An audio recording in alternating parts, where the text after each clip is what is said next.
Hello and welcome to the first lecture of our time together for classes both Religion 4 and Religion 3 at Northland Lutheran High School.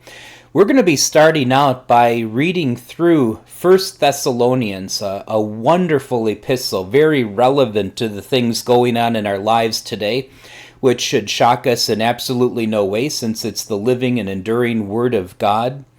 So typically, to start out a class like this, as we're approaching a letter that would be new for us as we're sharing this time together, I would take a look at things like the context of the letter. I would take a look at things like when was this letter written? To whom was it written? What do we know about the location of the people, the Christians living in Thessalonica? So on and so forth. Now, we're certainly going to be doing those things. But I think where we're at right now, the most productive thing for us will be to just simply jump into God's Word. Let's start reading it together in a very special way.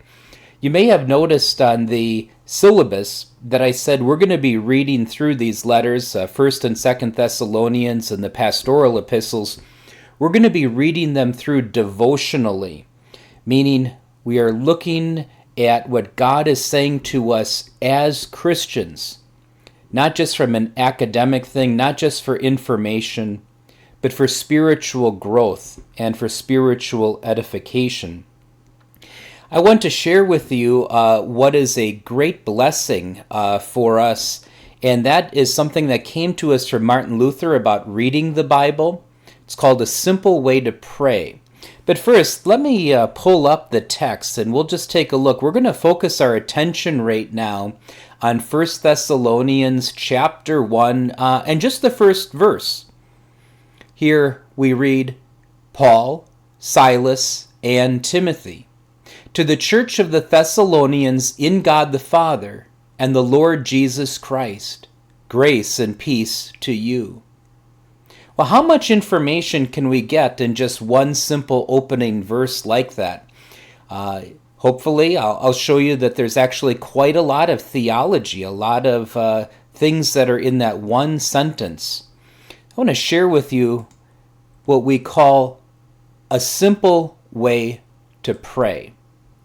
This comes to us from Martin Luther. It was actually something that he shared with his barber, believe it or not. And it's a way to read God's Word devotionally. And Luther called it the 4 strands of reading Holy Scripture. So what this means is you can take any verse or any section of Scripture and you read that same section 4 times, each one with a different perspective, with a different emphasis, a different insight, as it were. And I'll walk you through those right now. So the first one, the first strand of the 4, is information. What is God telling me and teaching me in this part of His Word? Obviously, God's Word has a lot of things that it informs us of, not only with people, but the teachings or the doctrines of the church, things God wants us to know.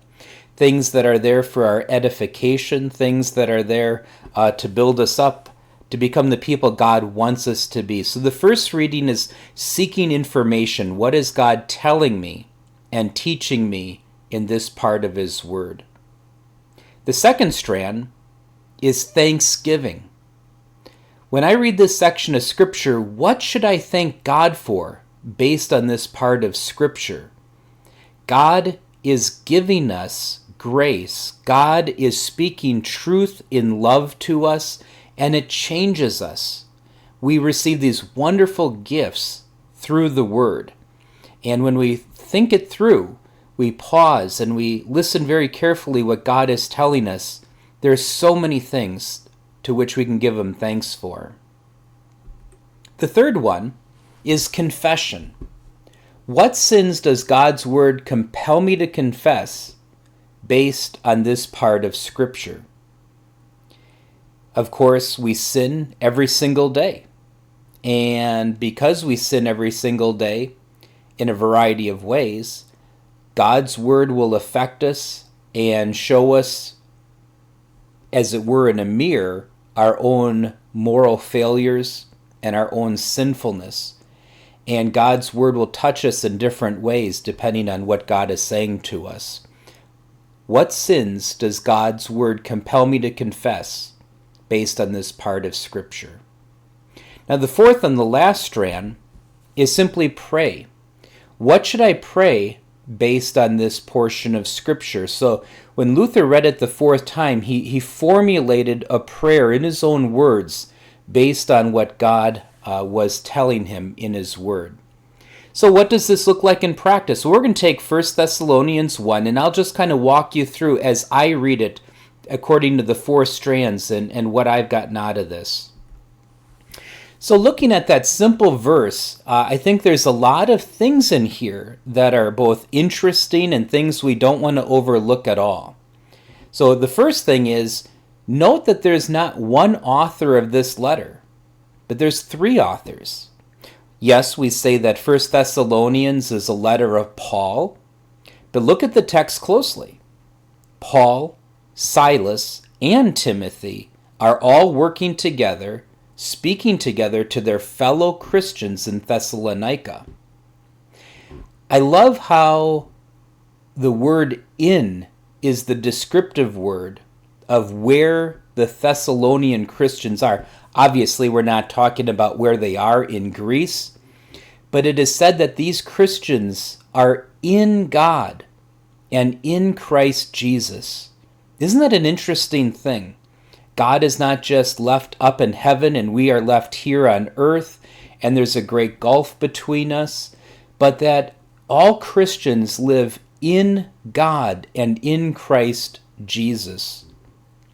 When I think of the things that are going on in the world right now, the very reason why we are meeting and having our class online, it's because there's this terrible coronavirus. And a lot of people are looking at the world around them and they're overwhelmed with some anxiety. Yes, some are laughing the whole thing off. But to many in this world, this seems to be a very cold, a very harsh, and a very dangerous world. But we don't live in the world.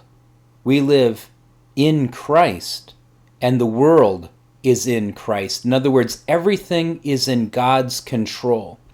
And I've actually reminded myself of this several times in the last couple of weeks. Certainly I have not had overwhelming anxiety, but who amongst us has not had some pause and some concern about how all of these things are unfolding?